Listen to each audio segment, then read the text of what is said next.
লাখ টাকা আত্মসাৎ করেছে। তার বাড়ি হলো নাটোর, থাকে। আসসালামু আলাইকুম, আশা করি সবাই ভালো আছেন। সবার ঈদ অনেক ভালো কেটেছে। তখন আপনারা বুঝে গেছেন আমি কোন ব্যাপার নিয়ে কথা বলতে আসছি। এই যে লোকটা হুজুরের বেশ ধরে যে ভিডিওটা বানিয়েছে আমাকে নিয়ে, যেটা কয়দিন আগে বেশ ভাইরাল হয়েছিল, এবং আমি আমার একটা ভিডিওতে এসে বলেছিলাম যে আমি এর এগেনস্টে লিগ্যাল অ্যাকশন নিব। তো এখন আপনারা সবাই আমাকে কমেন্ট বক্সে এসে এটাই জিজ্ঞেস করতেছেন যে আমি কোনো অ্যাকশন কি নিছি কিনা, বা নিলেও সেটার এখনো কোনো আপডেট আপনারা কেন পাচ্ছেন না, বা নিয়েছি কিনা জানতে চাচ্ছেন। সত্যি কথা বলতে এটা নিয়ে আমি আরও আগেই কথা বলতাম, কিন্তু আমার যে লয়ার আছেন উনি আমাকে নিষেধ করেছে যাতে আমি এই ব্যাপারে কোনো কথা সোশ্যাল মিডিয়াতে না বলি, কোনো আপডেট যাতে আপাতত না দিই। তো আমি আসলে বাধ্য হচ্ছি এই ভিডিওটা যতটুকু আমি এখন বলতেছি এতটুকু বলতে আমি বাধ্য হচ্ছি, কারণ আপনারা এমন মানুষ, আপনারা কিছু একটা শোনার পরে সেটা আপনাদের প্রয়োজন হয় না, ধৈর্য নাই আপনাদের যে এটা আসলে কি সত্যি না মিথ্যা সেটা জানার জন্য একটু অপেক্ষা করি। আপনাদের এই ধৈর্যটুকু নাই। তো আপনারা যেভাবে পারতেছেন আমার কমেন্ট বক্সে এসে আমাকে বলতেছেন আমি 17 লাখ টাকা খাইয়ে দিছি প্রবাসীর, আমি ভালো না, আমি খারাপ। দেন আমার আইফোনের ভিডিও দেখে আপনারা বলতেছেন ওই 17 লক্ষ টাকা দিয়ে আমি আইফোন কিনছি। দেখেন, একটা খুবই কমন ব্যাপার, যেটা যারা ফেসবুকে ক্রিয়েটর না, আমি তো কিচ্ছু করি না, আমি আমি আমি রিসেন্টলি আমি তো ফেসবুকে আরও নাই।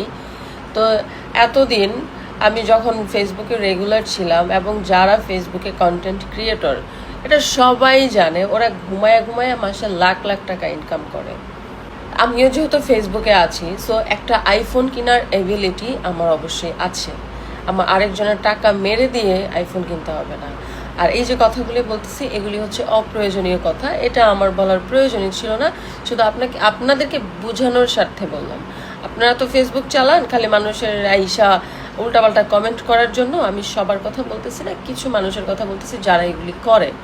আপনাদের কোনো কাজ নাই, আপনারা উল্টাপাল্টা কমেন্ট করার জন্যই ফেসবুকে আসেন।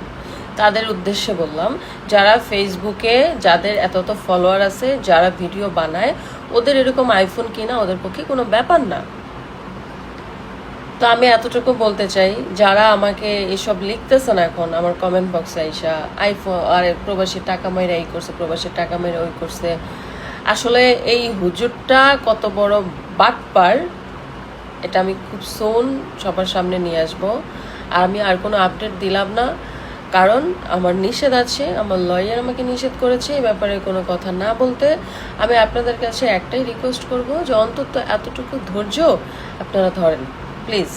আমি নিজে অনেক ধৈর্য ধরছি, যখন আমি এই ভিডিওগুলি দেখছি আমি মানসিকভাবে অসুস্থ হয়ে গেছিলাম। আমি ফেসবুকে ঢুকি নাই, প্লাস আমি আপনাদের কোনো কমেন্টও করি নাই।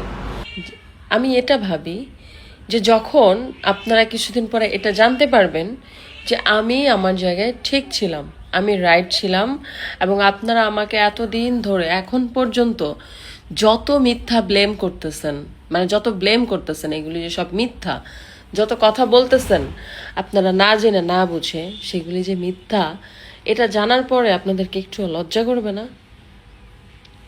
নিজের মুখটা যখন আয়নায় দেখবেন আপনাদেরকে একটু লজ্জা করবে না এটা জানার পরে, যে একটা মেয়েকে আপনারা কিছু একটা শোনার পরে সেটা যাচাই বাছাইয়ের অপেক্ষায় না থেকে আপনারা যার মতো করে এইভাবে যে বলতেছেন, আপনাদেরকে লজ্জা করবে না একটু?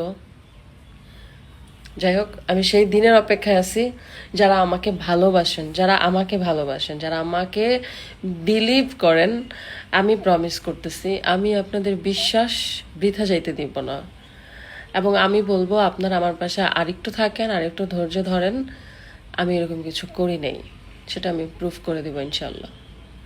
সবাই ভালো থাকবেন, সুস্থ থাকবেন। আল্লাহ হাফেজ।